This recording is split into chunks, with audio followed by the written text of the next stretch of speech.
अखंडानंद बोधाय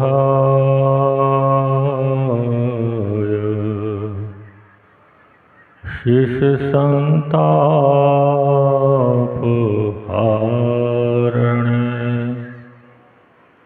सच्चिदानंद रूपाय रामाय गुरुवे नमः। रामाय गुरुवे नमः।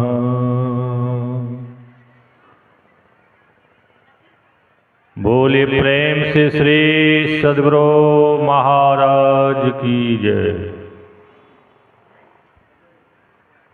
अखिल विश्व ब्रह्मांड नायक प्रातः स्मरण अनंत श्री विभूषित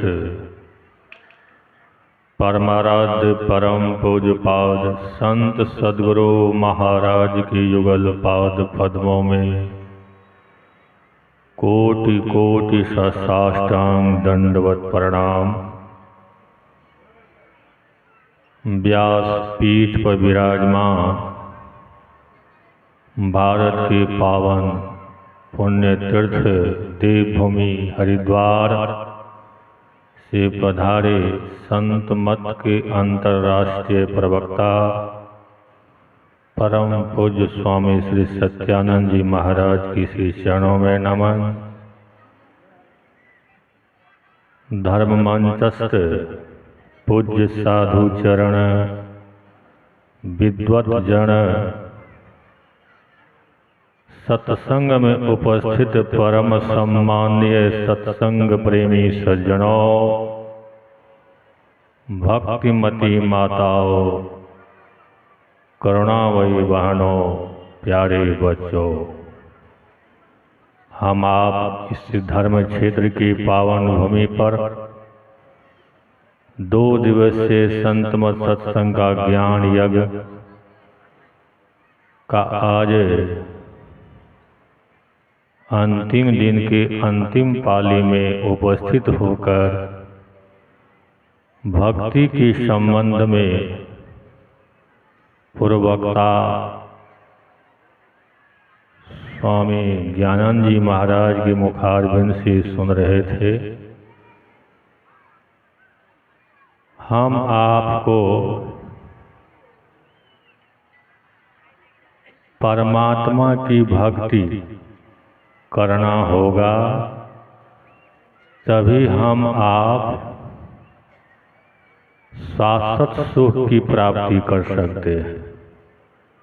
शाश्वत सुख जो अनंत सुख है, उस सुख मिलने के बाद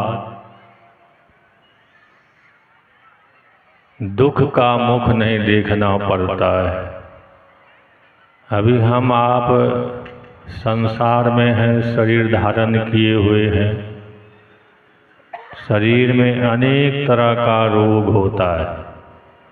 सिर में दर्द है, छाती में दर्द है, पीठ में दर्द है, कमर में दर्द है। अनेक तरह का रोग व्याध होता है। इसका उपचार करने से ठीक हो जाते हैं। लेकिन एक बहुत बड़ा दुख है जो जन्म मरण का जो दुख है। आवागमन सम दुख दुजा है नहीं जग में कोई। गुरु महाराज के स्तुति पाठ में हम आप करते हैं प्रातः काल में। जो मनुष्य के लिए सबसे बड़ा दुख क्या है? जन्मना और मरना। आदि गुरु शंकराचार्य जी महाराज कहते हैं कि पुनरपि जन्मम पुनरपि मरणम पुनरपि जननी जठरे शयनम। इस संसारे बहुत दुस्तारे कृपया पारे पाहि मुरारे। इसलिए कहते हैं भज गोविंदम गोविंदम भज मूढ़ मते। आदि गुरु शंकराचार्य जी महाराज कहते कि बार बार माता के पेट में जाना और माता के पेट से बाहर आना,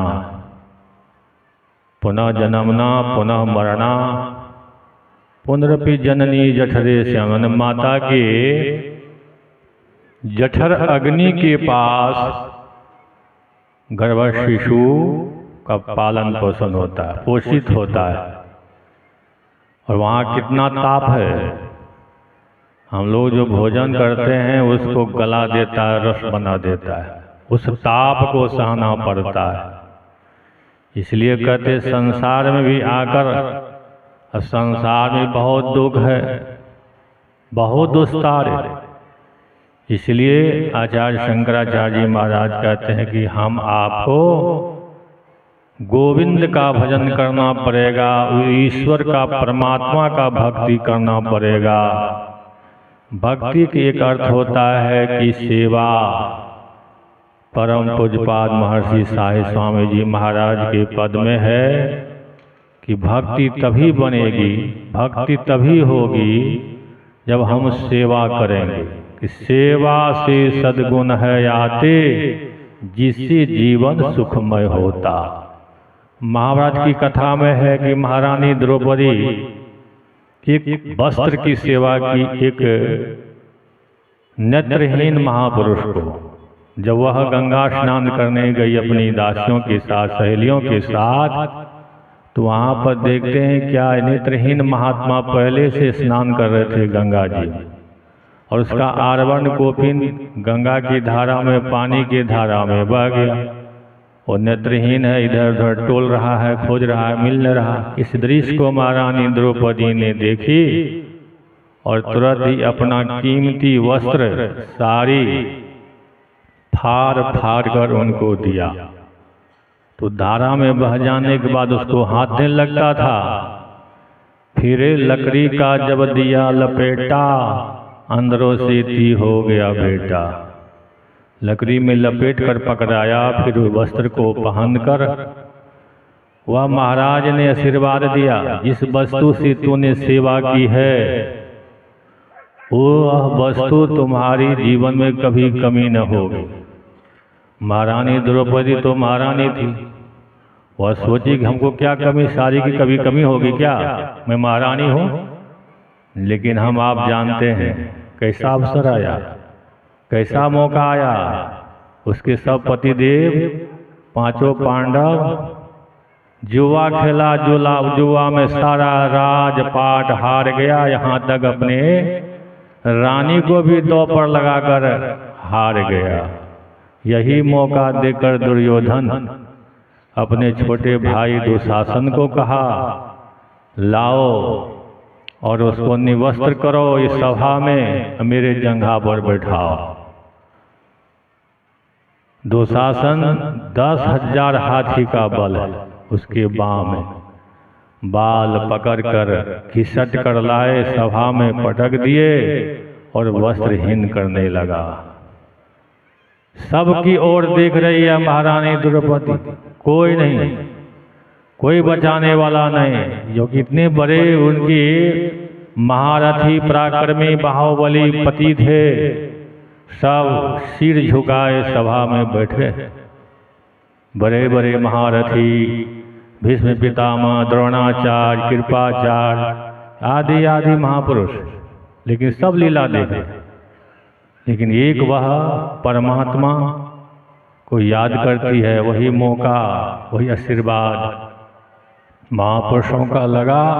भगवान प्रकट हुए सारी रूप में और दुशासन खींची जा रहा, खींचत खींचत खींच कसीसा, सिर पर बैठे हैं जगदीशा। साड़ियों का पहाड़ लग गया, लेकिन महारानी द्रौपदी को निवस्त्र नहीं कर पाया। 10,000 हाथी का बल जो था वह खत्म हो गया, पसीना से लथपथ हो गया, मूर्छित होकर धराम से गिर गया। दुर्योधन ने कहा, क्या हो गया तुम्हारा 10,000 हाथी का बल, कहाँ गया? तो यह वस्तु सेवा, इसीलिए हम आपको सेवा करनी चाहिए, तभी भक्ति के मार्ग पर चल सकेंगे। क्योंकि भक्ति के मार्ग बहुत झीनी है, बहुत सूक्ष्म है। गुरु नानक देव जी महाराज ने कहने की कृपा की कि बाल होने की ये खान हो तीखी, बाल होने की ये तो मार्ग जाना। तलवार की धार कितना सूक्ष्म होता है, उस पर चलना आसान है, और बाल के नोक कितना सूक्ष्म है, उससे भी सूक्ष्म जो है भक्ति का मार्ग है। इसलिए सेवा करना बहुत आवश्यक है। आजकल समाज में सुनने को मिलता है, देखने को भी मिलता है, लोग सेवा करने से अनाकानी कर देते हैं, लापरवाह कर देते हैं। माता का, पिता का, दादा का, दादी का, बुजुर्गों का, गुरुजनों का। आप माता पिता की सेवा करेंगे, गुरुजनों की सेवा करेंगे, सब तरह से अपने बच्चों को अच्छे संस्कार देंगे, तब भक्ति करेंगे तो भक्ति में आगे बढ़ेंगे, तभी वह अनंत सुख की प्राप्ति होगी, अन्यथा नहीं होगी। चाहे कोई भी काम हो जाए, नहीं होने वाला भी को सुन रहे थे न तुलसीदास जी महाराज करें, आकाश में कभी फूल नहीं फूलता, और बालू के पेड़ने से कभी तेल न निकलता, पानी के मतने से कभी घी निकलेगा, कभी नहीं। ये अनहोनी बात हो जाए, लेकिन भक्ति के बगैर परमात्मा का ज्ञान नहीं होगा, अनंत सुख की प्राप्ति नहीं होगी। इसलिए मुस्तैदी के साथ सद्गुरु महाराज की जो सदयुक्ति है, उनका जो सिद्धांत है, उस पर हम आप चलेंगे तो जरूर ही वह अनंत सुख की, शाश्वत सुख की प्राप्ति होगी। विशेष परम पूज्यपाद स्वामी जी महाराज से हम आप सुनेंगे। बोलिए प्रेम से श्री सद्गुरु महाराज की जय।